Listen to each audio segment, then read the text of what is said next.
night, folks. I'm Dr. Dave Janda, broadcasting from our Freedom Bunker hidden deep inside the People's Republic of Ann Arbor, Michigan. Our show yesterday I felt was really successful and we had really great feedback, but some of the feedback was, wait a minute, where's John B. Wells? And I don't want to listen to Dave Janda. Well, those that didn't want to listen to me now have something in common with my wife and kids. Where is John B. Wells? Well, sometimes things occur in life that you can't control. An emergency. And I got a call last Friday night that there was an emergency that developed in John's life, and rather than have the caravanners not have any information over the week, he asked me, and his team asked me, to step in and fill in, of which there's such huge shoes to fill, I'll never be able to do that, and I don't try to do that. I'm just trying to provide you content for this week to help you, to empower you, to educate you, and to bring guests to you that will make a difference in your life. I think we did that yesterday. Rob Kirby on the economic issues, Mike Cutler on the illegal immigration issues provided content you'll never see in the fake media.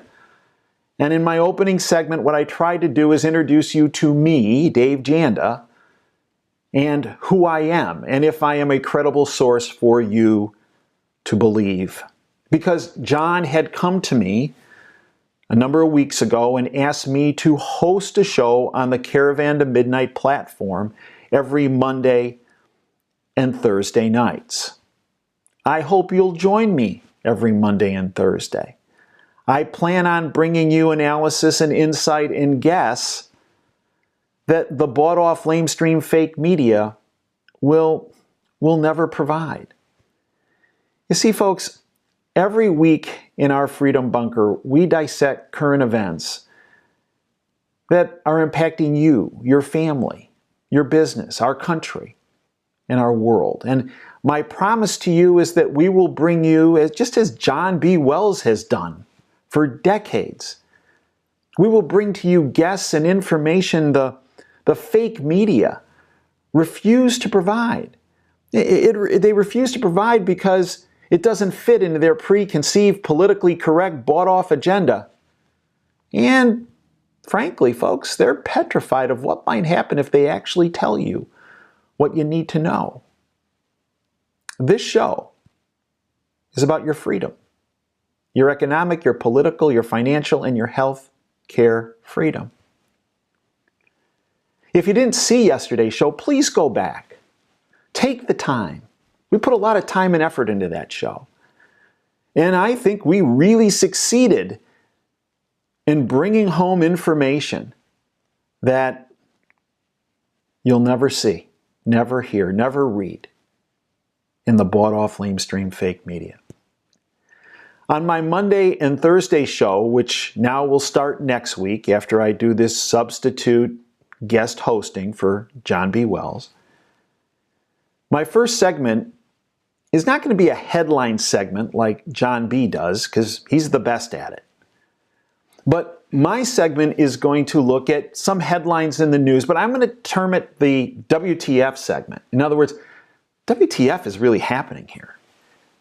Well, what's really happening behind the curtain? Because it's behind the curtain that is so critical that we have a handle on. You know, when we look at what's happening around the world, it's chaos. It's not by accident. That's the globalist playbook. Chaos. You see, because out of chaos, they get more power and more control and more money.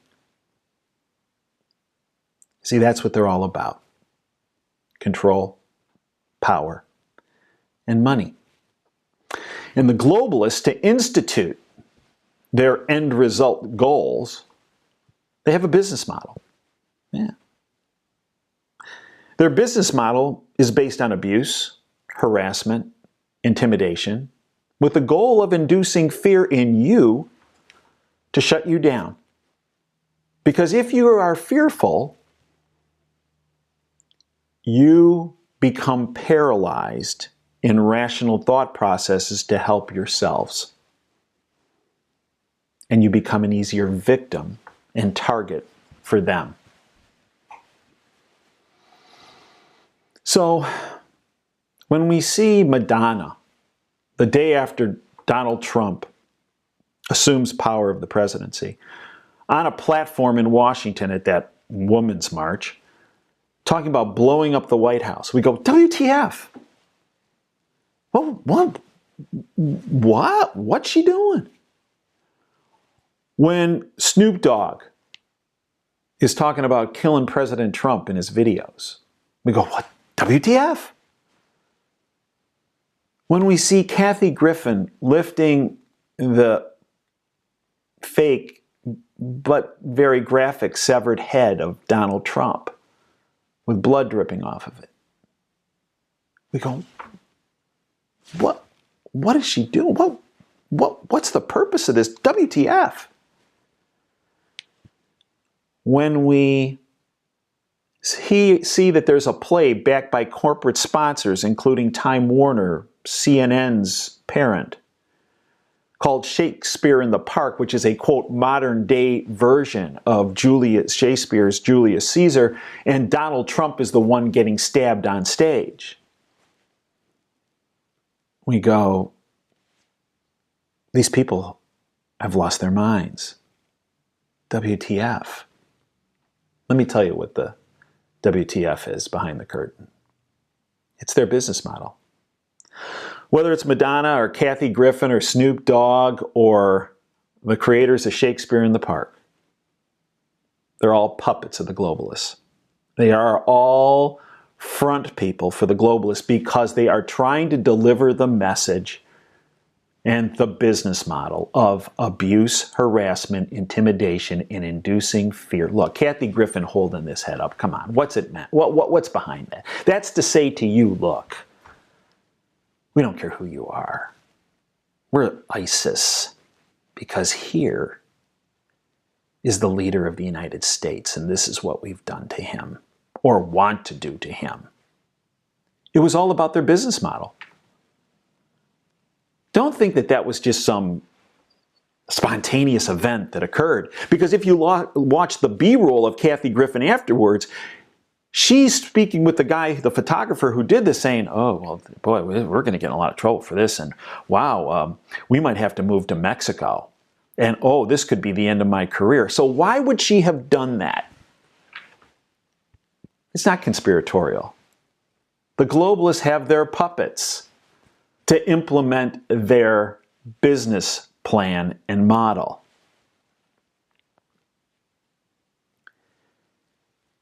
Some of the political puppets they've had have been the last presidents of the United States. I'm convinced, based on the interactions I've had in Washington, both Bushes, the Clintons, and Obama are all owned and operated by the criminal international banking syndicate, New World Order crowd, globalist crowd.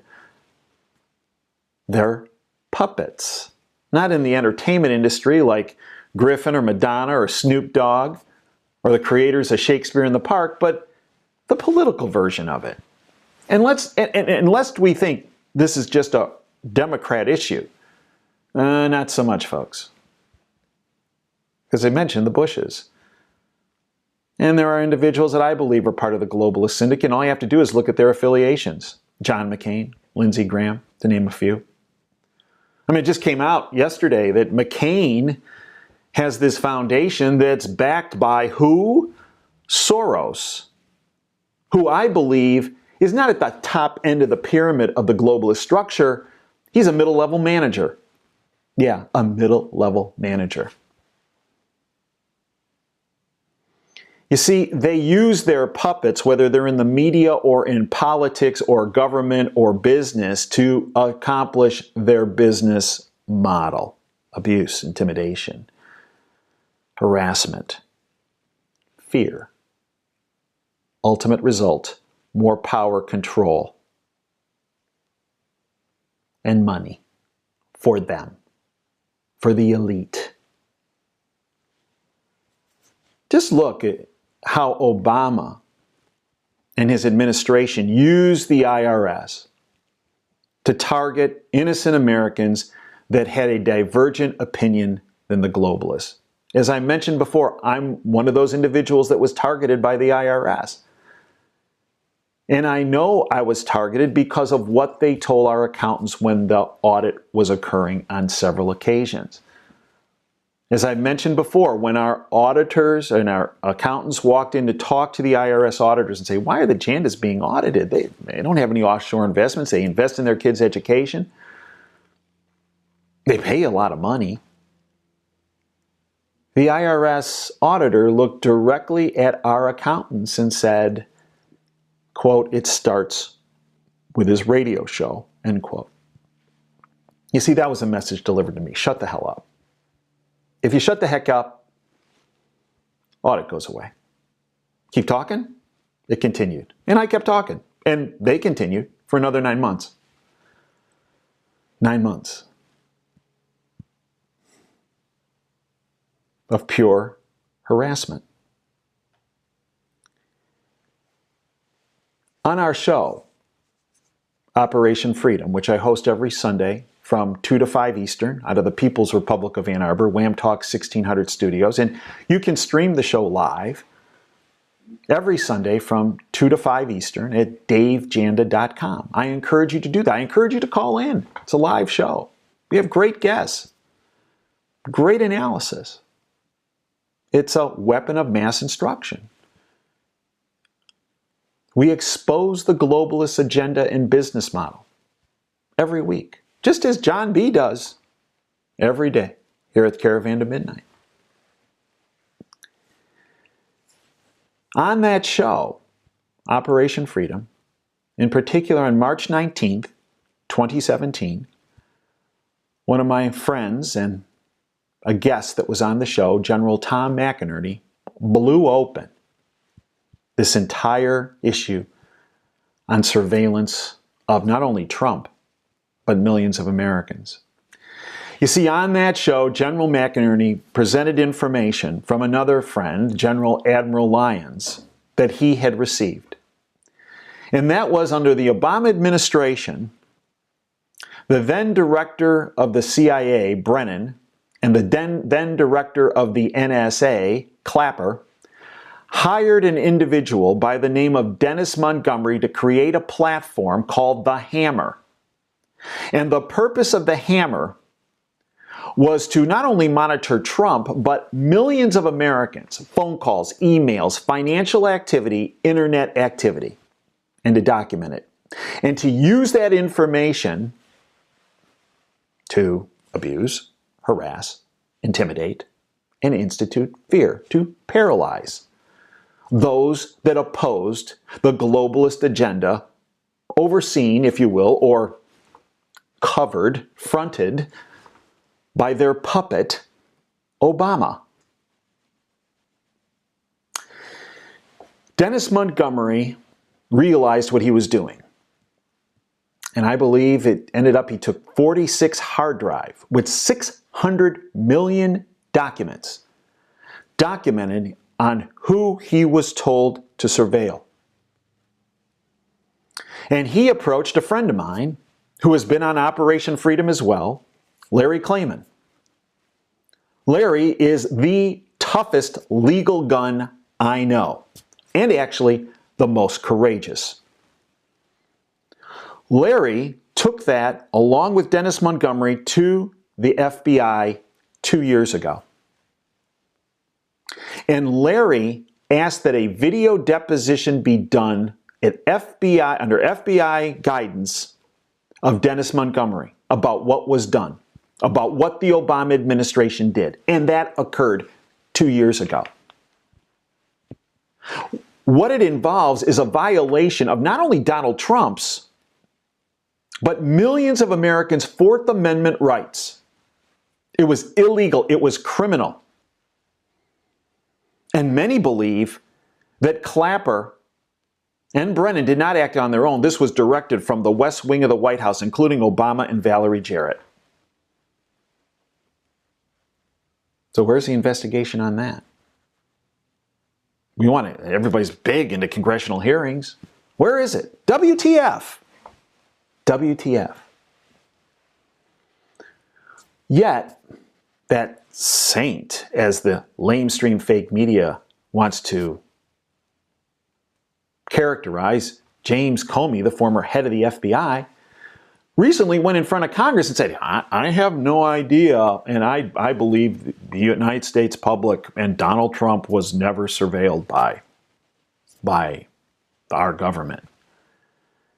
Yet for 2 years, Comey knew that there were video depositions of Dennis Montgomery, and they tried to cover it up. James Comey committed a criminal offense when he lied to Congress and should be held accountable. But it's all part of their business model. Abuse, harassment, intimidation, with the goal of inducing fear into paralyzing folks. That's what the IRS was all about, the IRS harassment issues. And that's what the violation of the Fourth Amendment issues were about, led by Brennan, Clapper, I believe Obama, and Jared, based on what I've been told. But here's the bottom line. When abuse, harassment, intimidation, and the goal of inducing fear doesn't work, they turn to something else. They kill. Conspiracy theory? His name was Seth Rich.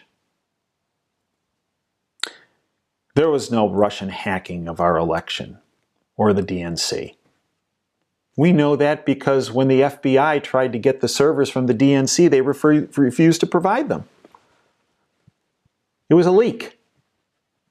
And one, if not the only leaker, to WikiLeaks, to Julian Assange, was Seth Rich. He was a Bernie Sanders supporter. He was in charge of voter issues. And he saw what was happening, essentially a double set of books. And he saw how the election was stolen, the primaries, for Hillary Clinton from Bernie Sanders, and he put being an American patriot above the globalists he was working for at the DNC. It's been reported by a private investigator that's working for the Rich family that on his laptop, of which the Washington, D.C. police reportedly have, there are over 44,000 emails on Seth Rich's computer that he had leaked, taken from the DNC with linkage to WikiLeaks. Also, the private investigator has stated that he's been told by officers within the Washington, D.C. Police Department that they have been told to stand down on the investigation of Seth Rich's murder, to let the case go cold. There was a recent analysis that came out of Washington, it just came out yesterday. It says that this was not a robbery, that Seth Rich was assassinated. The question is, who did it? My guess? It was the people that were being outed in the emails were ultimately behind it. You see, when they get desperate, they kill. Which brings me to what happened on that baseball field in Washington, D.C. last week. A disgruntled individual who was a, quote, Bernie Sanders supporter showed up at the field and asked some congressmen that were leaving, who's practicing today, Republicans or Democrats? Now, first of all, how would he know that these congressional, because they have this annual benefit baseball game that was going to occur the next day, that did occur, but how would he know that these are Congress? Why would he ask, are these Republicans or Democrats? I mean, he obviously had some foreknowledge that this practice was occurring and there were politicians involved. And what's interesting, and to some of you it might sound conspiratorial, but this is what I do in prevention, is looking at events and then walking them backwards and analyzing them. The gunman was just north of the third base dugout. Now, if his ultimate goal was to take as many people down as possible, he would have sprayed the dugout where everybody was sitting. But he didn't. And there was a third baseman right in front of him. He didn't mortally wound them. Or the shortstop, or the left fielder, the pitcher, all of whom were closer to where one particular member of the House, Stephen Scalise, was, who was playing second base. And he's the one, and there were two other victims, but he's the one who got it the worst. Now, he was shot in the hip, reportedly in the left hip, and then it went to his right hip. Now, if you think about it, if the shooter's on the third base side, you're going to get the bullet initially on your right side. But it hit him on the left side. So I don't know if he was running. But many people say, well, it's a hip wound. It's not a big deal. I can tell you as an orthopedic surgeon, it is a big deal because that bullet didn't stop at the left hip. It went into his pelvis, where the bladder and where the intestines are. Penetration of the bladder and the intestines can ultimately lead to an infection, a very serious infection, a life-threatening infection. And there are significant not only nerve structures, but blood vessel structures, and you could easily bleed to death. It's a significant injury that's going to carry with it significant long-term ramifications if we can get Congressman Scalise through the next week or two, because it's going to be touch and go for the next week or two. So in my mind, I started to question, wait a minute, when other people were closer and he could have annihilated everybody in the dugout where he was closest to, why Scalise? Well, did a little digging. May 25th of this year, Congressman Scalise put out an articulate video on human trafficking. Read that as the pedophile network. That's the code in Washington for the pedophile network, human trafficking. Donald Trump, Jeff Sessions, the Attorney General, have been adamant in going after the pedophile network around our country, and Scalise was their guy in Congress to get legislation through. And in this May 25th video, he talked about introducing legislation as it relates to human trafficking, the pedophile network. You see, folks, I was taught early on, the globalists behind the curtain, what they do, the third rail in Washington, is related to human trafficking, pedophilia. That's what they use to entrap people in Washington, both parties. And once they entrap them, they own them. And that's how the globalists get their agenda through. I believe it could well be that the reason why Scalise took it the worst is because he was the main target on that day. And he was the main target because of his persistence in pursuing the human trafficking issue that's occurring around our country and around the world. You see, these people will stop at nothing. Let me take you to a conversation I had with the former chairman of the Republican National Committee in 1989. In 1989, I was asked to testify in front of a congressional committee on healthcare policy. And I did that, and the testimony went well. An individual came up to me after my testimony and said, Dr. Janda, Lee Atwater, the chairman of the Republican Party, would like to speak with you. He was impressed with your testimony. He was watching it on C-SPAN in his office, and he asked me to come here and see if you could come meet with him. I was fairly naive in 1989. I followed this individual. This is not something I would do today. I followed this individual and got in a car, and he drove me to the Republican National Committee headquarters, nice white building, beautiful. Went up the elevator and walked in, and there was Lee Atwater sitting at his desk, strumming a guitar, boots on his desk, C-SPAN TV over his head. He looked at me, he said, "Dr. Janda, have a seat, have a seat." So I did. He said, "You know, I really enjoyed your testimony. You took on, actually, Congressman Natcher in your testimony, who is not only the oldest member of Congress, he's been there for about 60 years, but he's also one of the meanest, if not the meanest. And you took him on. And he actually obviously enjoyed you taking him on because he seemed really positive on your testimony. But you delivered the message about cost containment and prevention. You did a great job. You communicate extremely well. To the point where I believe somewhere along the line you're going to be asked to run for the House of Representatives or the Senate or governor's race in your state." He goes, "You know, Dr. Janda, while you were speaking in front of Congress, I did a little background research on you. I know you're married, and I know you have a little girl at home, a little red-haired girl." Well, that was kind of creepy, but he was right. He said, "You know, I'm telling you this as a friend.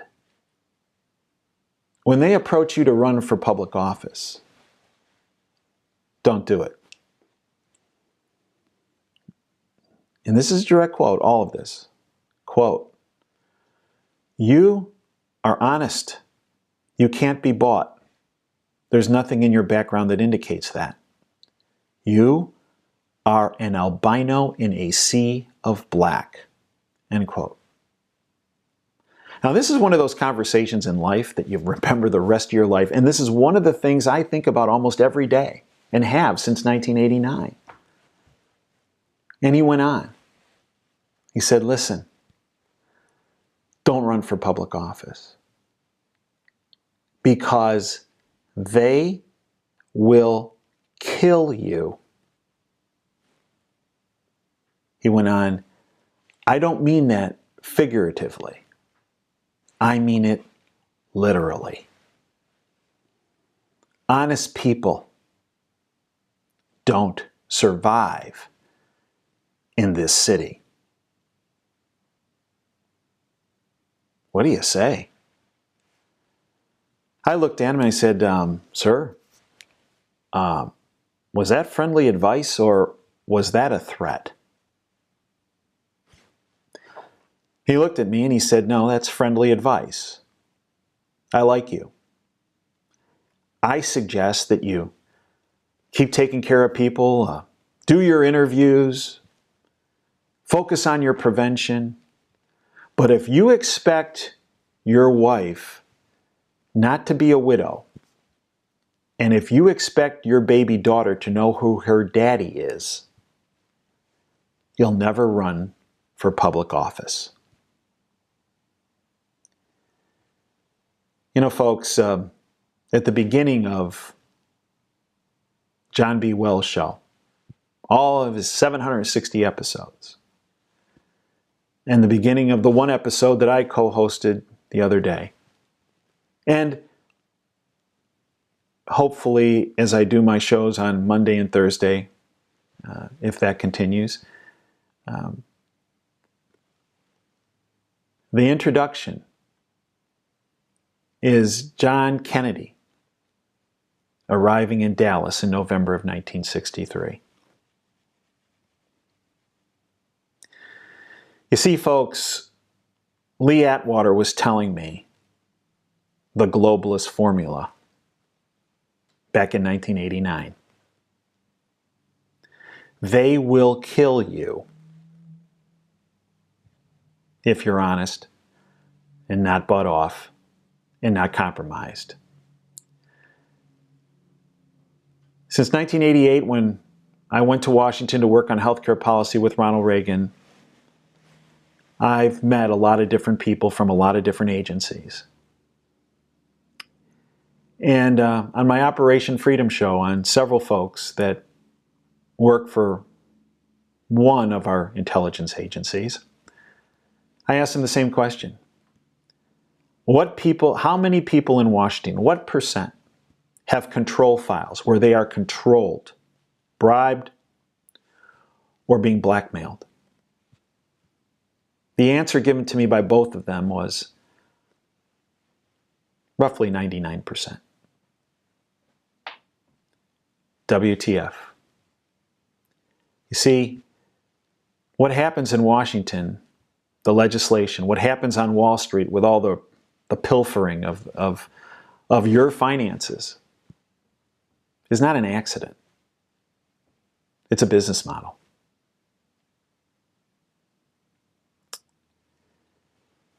What we're going to do today is we're going to explore with our guests geopolitics. We're going to explore economics and finances. After the break, I assure you we will provide you information that will make your life better because it will empower you. And as I always end every segment, dream big,